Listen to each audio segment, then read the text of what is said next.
لقد خلقنا الانسان فی کبد، اس کو ہم نے مشقتوں میں رہتا زندگی بسر کرنے کے لیے پیدا کیا ہے۔ ساری زندگی اسی طرح گزرتی ہے، تمام عمر طوفان سے کھیلتے گزری،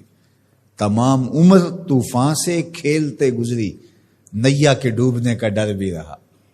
ساری زندگی اس کشمکش میں گزرتی ہے۔ یہ حقیقت انسان اگر قرآن کی اس فکر کے مطابق جو بتایا ہے سمجھ لے تو وہ حالات کی سختیوں کا مقابلہ کرنے کے لیے تیار ہوگا، گھبرا کر کے بیٹھ نہیں جائے گا۔ جن علاقوں میں روزانہ کی بنیاد پہ یا موسم اس طرح کا ہے کہ کسی وقت بھی بارش شروع ہو جاتی ہے، تو ہم دیکھتے ہیں لوگ گھروں سے نکلتے ہیں، مطلع ابر آلود بھی نہیں ہوتا، لیکن وہ ہاتھوں کے اندر چھتڑیاں پکڑ کے جا رہے ہوتے ہیں کہ موسم کسی وقت بھی تیور بدل سکتا ہے، تو ہمارے پاس چھتڑی موجود ہونی چاہیے۔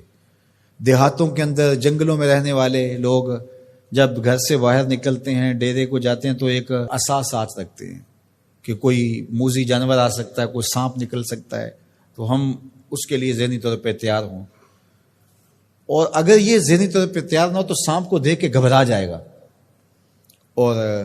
رونا شروع کرے گا یا آگے لگ کے بھاگ جائے گا، نتیجہ کیا کہ اذیت میں مبتلا۔ لیکن اگر اس کو پتہ ہے کہ یہ کھیت ہے، یہ جنگل ہے، یہاں یہ ہوتا رہے گا، تو جب بھی سانپ کوئی موذی جانور آئے گا یا اسے مار ڈالے گا یا اسے بھگا دے گا اور پھر اپنے کام پہ چلا جائے گا، اس کے ذہن میں بھی نہیں ہوگا کہ راستے میں مجھے آج یہ مصیبت آئی۔ اسی طرح جس نے ہاتھ میں چھتڑی پکڑی ہے اور راستے کے اندر تھوڑا سا موسم کا تیور بدلا، چھتڑی کھولی، سر پہ لے لی،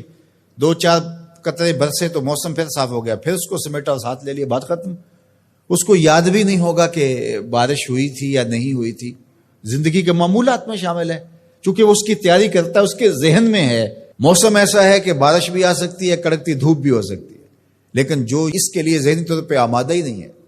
اچانک نکلتا ہے تو بارش آ جاتی ہے تو پھر وہ گھبرا جاتا ہے، کبھی دیوار کے ساتھ لگتا ہے، کبھی کسی شیڈ کے نیچے ہوتا ہے، کبھی کچھ کرتا ہے، کبھی کچھ کرتا ہے، اور کپڑے بھگو کے واپس آتا ہے گھر اور آتے ہی کہتا ہے مجھے گرم دودھ دو، مجھے تو سردی لگ رہی ہے، اس لیے کہ وہ ذہنی طور پہ تیار نہیں تھا، گھبرایا ہوا ہے، رنگ اڑا ہوا ہے، چہرہ زرد ہے، کیا ہوا؟ وہ میں نے سانپ دیکھا ہے وہاں، چونکہ اس نے مقابلے کے لیے ذہن ہی نہیں بنایا تھا اور وہ ایسے نکل گیا، اچانک دیکھا اور گھبرا گیا۔ اسی طرح آپ کوئی کام کرتے ہیں کسی فیکٹری میں، ذمہ داریوں کا بوجھ آپ کے سر پہ، آپ کو پتہ ہے کہ یہاں مسائل ہوں گے، مصائب ہوں گے، 2 لوگ الجھ سکتے ہیں، مسائل ہو سکتے ہیں، کوئی خیانت ہو سکتی ہے، جھوٹ ہو سکتا ہے، لوگوں کا آپس میں تناؤ ہوگا، آپ ذہنی طور پہ یہ سارا میں نے فیس کرنا ہے،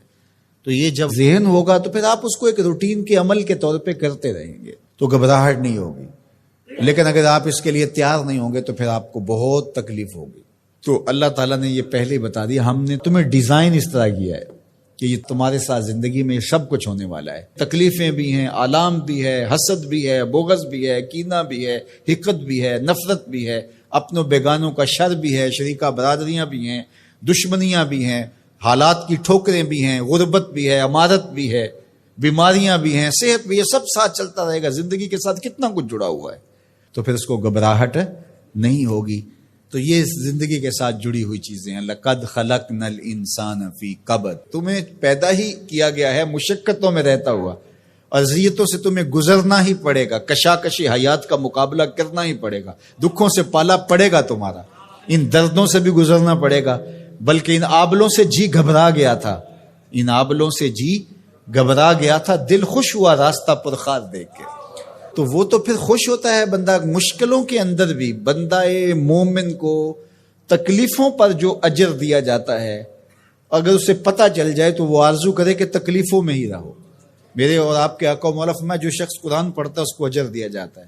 اور جو قرآن پڑھتا ہے یتتعتع فیہ تو وہ اڑتا ہے، پھنستا ہے اور وہ اٹکتا ہے، لکنت آتی ہے، فرمایا اللہ اس کو 2 اجر دے گا۔ ایک تو اجر اس کو ملا جو قاریوں کی طرح فرفر پڑھتا جا رہا ہے، اور جو پڑھنا چاہتا ہے لیکن زبان عجمی ہونے کی وجہ سے لکنت پیدا ہوتی ہے تو اڑ اڑ کے پڑھتا ہے، تو اللہ ثواب بھی 2 عطا کرے گا۔ اللہ اکبر، تو یہ اللہ کا نظام ہے، تو وہ محروم نہیں رکھے گا۔ تو جو تکلیفیں پہنچتی ہیں